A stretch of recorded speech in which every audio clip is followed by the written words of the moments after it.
यदि बात किया जाए पौराणिक गाथाओं की, पौराणिक महत्ताओं की, तो पौराणिक महत्ताओं में हम एक ऐसे स्थान पे आपको लेकर के आए हैं जहां देश विदेश से लोग जो हैं दर्शन करने के लिए आते हैं। मैं पहले ही अवगत कर दूं आपको कि मिर्ज़ापुर जनपद का यह विंध्य पर्वत की तराई में बसा हुआ एक छोटा सा गांव है, जिस गांव में माँ कंकाल देवी की प्रतिमा जो है स्थापित है। इसके बारे में स्पष्ट बता दूं, किंवदंतियों के अनुसार कहा जाता है कि त्रेता युग में कभी यहाँ का नाम जो था पंपापुर क्षेत्र था।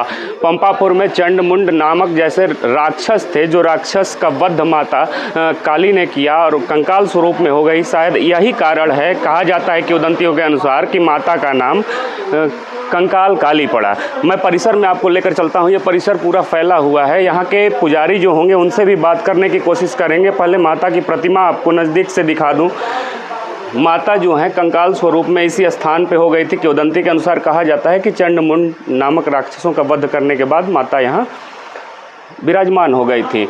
और भी किंवदंतियाँ कही जाती हैं। इसके साथ साथ यदि बता दूं तो दुर्गा सप्तशती के 7वें अध्याय में माता का वर्णन पूरा देखने को मिलता है। ये पूरा परिसर जो है आप देख सकते हैं। यहाँ माता की प्रतिमा के आसपास ये मंदिर का निर्माण किया गया है। अकोढ़ी गांव है जो किसी समय में अक्रोधपुर के नाम से जाना जाता था। किसी समय में इस स्थान को अक्रोधपुर कहा जाता था, लेकिन आने वाले समय में जैसे जैसे पीढ़ियां बीतती गईं, लोगों ने अक्रोधपुर को अकोढ़ी गांव कहना शुरू कर दिया। मैं आपको पहले से अवगत करा दूं कि विंध्याचल मंदिर में लोग दर्शन करने आते हैं, माँ विंध्यवासिनी का दर्शन करने आते हैं। वहाँ से कुछ किलोमीटर की दूरी पर स्थित यह जिगना क्षेत्र है और जिगना क्षेत्र में यह अक्रोधपुर गांव, जो वर्तमान में अकोढ़ी के नाम से जाना जाता है, यहाँ लोग मन्नतें पूरी करने आते हैं। और कहा जाता है कि तंत्र साधना के लिए भी यह बहुत ही बेहतरीन स्थल है और ख़ासकर बंगाली समुदाय के लोग जो होते हैं वो यहाँ आते हैं और तंत्र साधना करते हैं और माता काली का दर्शन कर सुख प्राप्त करते हैं। यहाँ के पुजारी से हम बात करेंगे कि यहाँ की क्या महत्ता है, किस विशेष दिन को ज़्यादा भीड़ लगती है। हाँ, अपना नाम बता दीजिए। हमारा नाम ठाकुर दिनेश जी के नाम से हम जाने जाते हैं। हम क्षत्रिय हैं और तिलोक चंडी भारद्वाज गोत्र है मेरा। वैश्य ठाकुर हैं हम। ये हमारी कुलदेवी हैं। माता के यहाँ किस विशेष तिथि को लोग आते हैं भारी संख्या में? पूर्णिमा, कार्तिक पूर्णिमा इनकी विशेष तिथि है।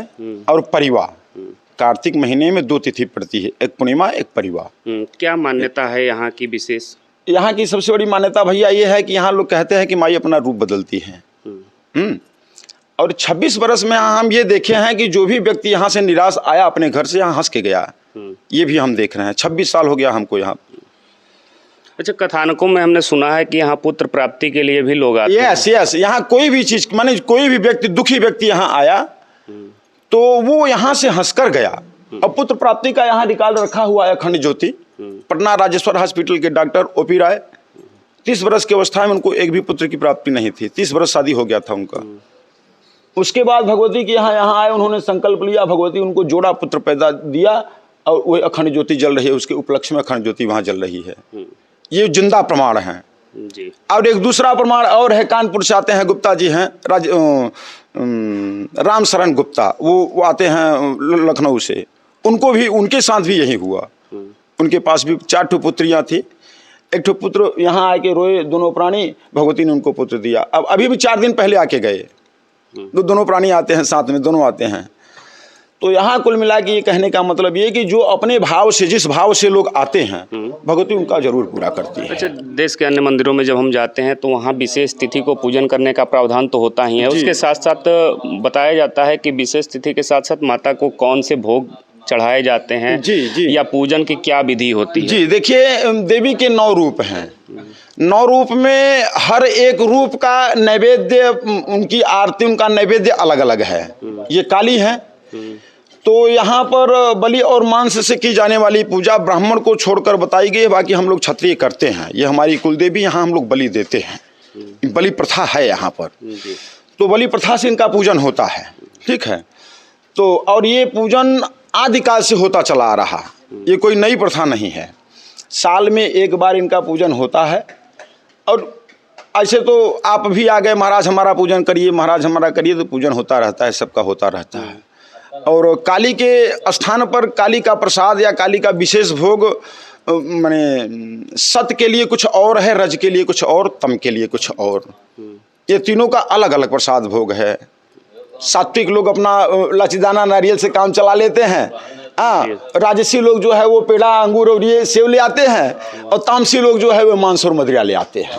मतलब मांस और मदिरा का भी भोग है। जी जी। तो काली के पास जाने के लिए एक रास्ता अलग अलग है, जाना मंदिर एक ही है, सब लोग अपने अपने रास्ते से जाते हैं। तंत्र विधान कहता है कि हम मांस मदिरा से जाएंगे, मंत्र विधान कहता है कि हम रज से माने सत्य से जाएंगे, तम से जाएंगे, रज से।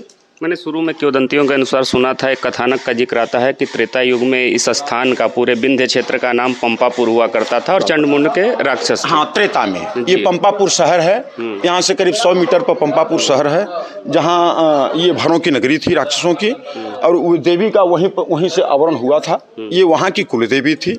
आज जहाँ हम लोग खेती करते हैं, वहीं पर किसी आदि समय में ऐसा हुआ कि 2500 बरस पहले धूल की वर्षा हुई। लोग कहते हैं कि एक बिल्ली अपना बच्चा लिए दक्षिण साइड भागी जा रही थी, तो एक महाराज जी थे, वो कहे कि यहाँ प्रलय होने वाला है, सब लोग सारी बस्ती खाली कर दो, सारी बस्ती खाली कर दो।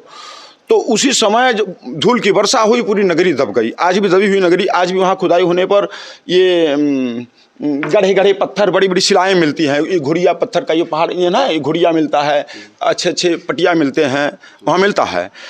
तो हम लोग समझ रहे हैं कि ये सत्य होगा, कालांतर में कभी ऐसा होगा। ये देवी वहीं से स्वयंभू वहीं से प्राप्त हुई थी। ठीक महाराज जी, जो नए लोग आएंगे, नए श्रद्धालु आएंगे जी, ये वीडियो देखने के बाद हो सकता है कि कुछ लोग यहाँ दर्शनार्थी बन के आए, तो उनके लिए सुगम मार्ग क्या होगा यहाँ पहुँचने के लिए? अष्टभुजा, पहले विंध्याचल, विंध्याचल से अष्टभुजा, अष्टभुजा से किसी से भी पूछे कंकाल काली मंदिर। अपनी गाड़ी है तो वहाँ से अष्टभुजा से 2 किलोमीटर इलाहाबाद वाली रोड पर कंकाल काली मंदिर प्रसिद्ध मंदिर है। यहाँ माघ के महीने में 62 देश में प्रोग्राम चलता है, यहाँ यज्ञ होती है। माघ में सप्तचंडी यज्ञ होता है। टेम्पल कनेक्ट ऑफ इंडिया की तरफ से 62 देश में प्रोग्राम चलता है यहाँ पर। तो सब डायरेक्ट एक दूसरे से जुड़े रहते हैं, देखते हैं प्रभु। बाई गाड़ी बाई ट्रेन का भी साधन है, बिरोही स्टेशन है, लोकल ट्रेन आती है, बिरोही स्टेशन से उतर के आ जाते हैं। अपना साधन है तो बाई रोड इलाहाबाद वाली रोड पर अष्टभुजा मंदिर से 2 किलोमीटर दूर अकोढ़ी गांव से कंकाल काली मंदिर, यहाँ की ही व्यवस्था है।